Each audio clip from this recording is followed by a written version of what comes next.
नमस्कार, मैं निशांत हूँ और आज हम लोग मॉडेम के इंस्टॉलेशन और उसके कॉन्फ़िगरेशन के बारे में जानेंगे।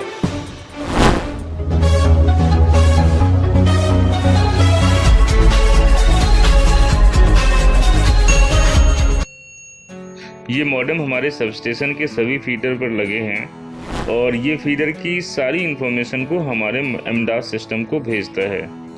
इंस्टॉलेशन की प्रक्रिया से पहले मॉडेम के बारे में जानते हैं। डेमोन्स्ट्रेशन के लिए मैंने सिक्योर कंपनी का मॉडेम लिया है। इसमें पावर सप्लाई के लिए 3 फेज 4 वायर केबल लगा हुआ है। मीटर या लैपटॉप से कम्युनिकेट करने के लिए 9 पिन VGA पोर्ट लगा हुआ है। सिम लगाने के लिए एक ट्रे बना हुआ है। एंटीना कनेक्ट करने के लिए भी एक पोर्ट बना है। कि इंस्टॉलेशन की प्रक्रिया काफ़ी आसान है। हमें सबसे पहले ट्रे में सिम डालकर मॉडेम को लगाना है और पावर सप्लाई के लिए इसके केबल को मीटर के इनपुट से कनेक्ट करना है। इसे डायरेक्टली PT से भी कनेक्ट किया जा सकता है, पर दोनों एक ही बात है क्योंकि मीटर इनपुट भी डायरेक्टली PT से कनेक्ट होता है। यहाँ यह जानना जरूरी है कि पावर सप्लाई के लिए केवल एक न्यूट्रल और एक फेज काफ़ी है, पर इसमें तीनों फेज कनेक्ट करने के ऑप्शन दिए हैं। वो इसीलिए कि अगर किसी कारण से कोई फेज सप्लाई नहीं दे रहा है तो दूसरे फेज से इसकी पावर सप्लाई कंटिन्यू रहेगी। मीटर से कम्युनिकेशन के लिए मॉडेम के 9 पिन VGA पोर्ट से मीटर को कनेक्ट करना है। मीटर से कनेक्ट करने के लिए भी 2 ऑप्शंस अवेलेबल हैं, एक ऑप्टिकल पोर्ट और दूसरा RJ पोर्ट, जिसे टेलीफोन पोर्ट भी कहते हैं।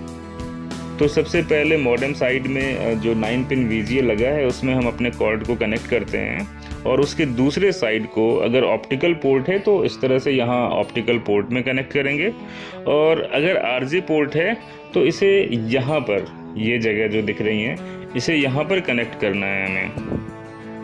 हमारी राय में RJ पोर्ट से कनेक्ट करना ज़्यादा अच्छा है क्योंकि RJ पोर्ट को हम लोग दूसरे किसी काम में यूज़ नहीं करेंगे। ऑप्टिकल पोर्ट MRI के लिए बार बार मंथली अगर ज़रूरत होती है तो हम लोग MRI करते हैं, तो कई बार MRI के लिए ऑप्टिकल पोर्ट खोलते हैं तो लोग इस पोर्ट को भी खुला हुआ छोड़ देते हैं। तो मेरी राय में आप RJ पोर्ट को ही यूज़ करेंगे यहाँ पर, और फिर यहाँ पर हम लोग इस एंटीना को कनेक्ट कर लेंगे। तो इस तरह से हमारी इंस्टॉलेशन की प्रक्रिया कंप्लीट हो गई। अब हम इसके कॉन्फ़िगरेशन की प्रक्रिया को जानेंगे। कॉन्फ़िगरेशन का मतलब यह है कि हम अपने मॉडेम की सेटिंग को इस तरह से करें कि वो इसकी इंफॉर्मेशन को हमारे सर्वर को सेंड कर सके। तो इसे कॉन्फ़िगर करने के लिए इसके 9 पिन VGA पोर्ट को हमें लैपटॉप से कनेक्ट करना होगा। अभी जिस कोड से हमने मीटर में कनेक्ट किया हुआ है, तो टेम्पररी हम मीटर से निकाल कर उसे अपने लैपटॉप में कनेक्ट कर लेंगे। लैपटॉप से कनेक्ट करने के लिए दूसरी साइड भी VGA पिन होगी या HDMI होगी, दोनों यूज़ करके हम लैपटॉप से कनेक्ट कर सकते हैं। कनेक्ट करने के बाद जिस कंपनी की मॉडेम है उसने अपना सॉफ्टवेयर हमें दिया होता है, उस सॉफ्टवेयर की मदद से हम इसकी सेटिंग को चेंज कर सकते हैं। तो सिक्योर द्वारा M-Cube सॉफ्टवेयर दिया गया है, इसे हम लोग ओपन करेंगे। फिर हमें उसे लॉगिन करना है। डिफ़ॉल्ट यूज़र नेम एडमिनिस्ट्रेटर है, पासवर्ड को ब्लैंक छोड़ सकते हैं। M-Cube ओपन होने के बाद हम मॉडेम सेक्शन में जाएंगे। यहाँ पर मॉडेम टैब में हमें रिमोट मॉडेम कॉन्फ़िगरेशन में जाना है और जो मॉडल नंबर है उसे सेलेक्ट करना है। तो यहाँ हमारा कॉन्फ़िगरेशन पैनल ओपन हो गया है। इसमें हम कनेक्ट में जाएंगे।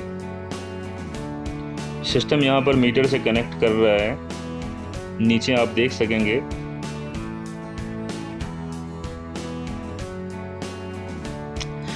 जैसे ही कनेक्शन कंप्लीट हो जाएगी तो यहाँ साइड में आपको डिवाइस इंफॉर्मेशन, डिवाइस नंबर, जो फर्मवेयर की वर्जन्स हैं, वो सारी चीज़ें यहाँ दिख जाएंगी। इसका मतलब है कि हमारे लैपटॉप से मॉडेम कनेक्ट हो चुका है। सक्सेसफुल कनेक्ट होने के बाद अब हम मीटर टैब में जाएंगे। यहाँ पर मीटर सीरियल नंबर को हमने कर लिया, बॉड रेट को हमने 9600 डिफ़ॉल्ट है वो डाल दिया हमने, और फिर हम लोग DLMS मीटर है तो DLMS मीटर प्रोग्राम को चेक कर लेंगे। इसके बाद फिर हम ऐड मीटर को क्लिक करेंगे। अब इस तरह से हमारी मीटर यहाँ पर ऐड हो गई है। फिर हम GPRS सेक्शन में जाएंगे।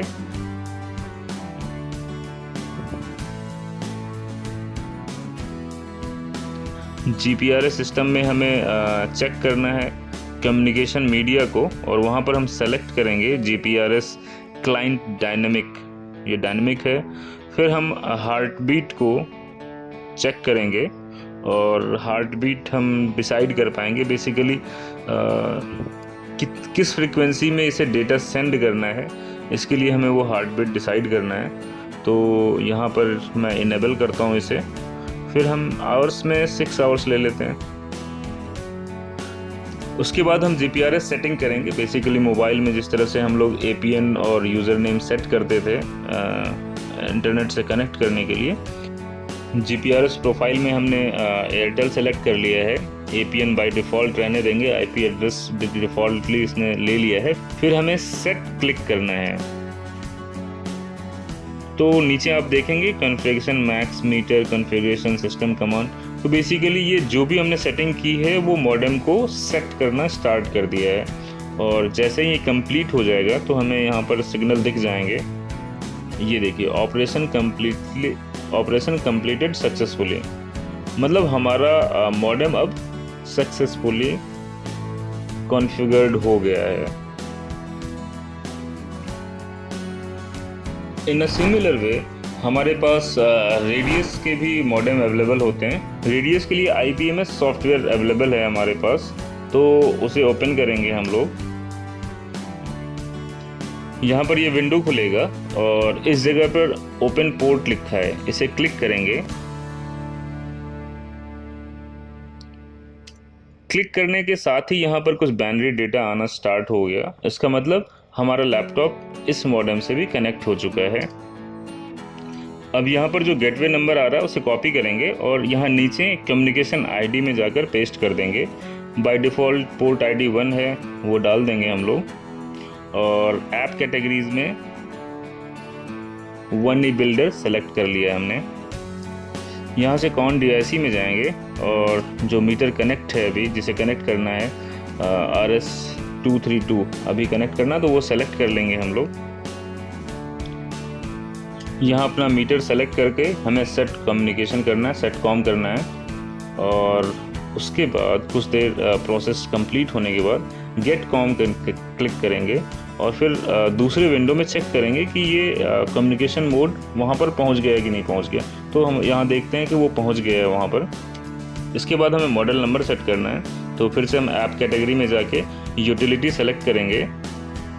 उसके बाद फिर से कॉन DIC में आएंगे और यहाँ पर मीटर का सीरियल नंबर डालेंगे।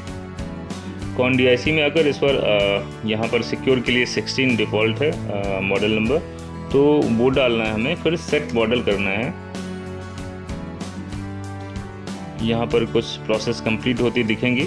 फिर से हम लोग गेट मॉडल करेंगे और वहाँ पर चेक कर लेंगे कि मॉडल सेट हो गया कि नहीं। तो यहाँ कंफर्म हो गया कि सेट हो गया है वो। तो इसकी कॉन्फ़िगरेशन यहाँ पर कंप्लीट हो गई है। यहाँ पर मैं ये बता दूँ कि चूँकि हमारा लैपटॉप, मॉडेम और मीटर तीनों एक दूसरे से अभी इंटरकनेक्टेड है। यहाँ पर जो केबल यूज़ किए गए इससे तीनों को कनेक्ट कर लिया गया है। तो अभी यहाँ पर हम ये भी चेक कर पाएंगे कि क्या मीटर की इन्फॉर्मेशन हमारे पास आ रही है कि नहीं आ रही है। तो इसके लिए हम लोग यहाँ पर गेट मीटर रीडिंग को क्लिक कर देंगे। तो यहाँ पर डेटा एक्सट्रैक्ट हो रही हैं और हमारे पास इंस्टेंटेनियस डेटा भी आ गई है सामने। आप देख सकते हैं कि यहाँ पर जो मीटर की इंस्टेंटेनियस kWh है, kVh है, वो सारे यहाँ पर दिख रहे हैं हमें। तो अभी हम लोगों ने जाना कि किस तरह से मीटर इंस्टॉल कर सकते हैं। मीटर सभी कंपनियों के मीटर में बस वही 4 पैरामीटर्स थे जिसे इंस्टॉल करने के लिए ज़रूरत थी, और उसे कॉन्फ़िगरेशन करने के लिए उसकी सॉफ्टवेयर में इस तरह से ऑप्शंस दिए गए हैं। हम उम्मीद करते हैं कि आपको हमारी यह जानकारी अच्छी लगी होगी। धन्यवाद।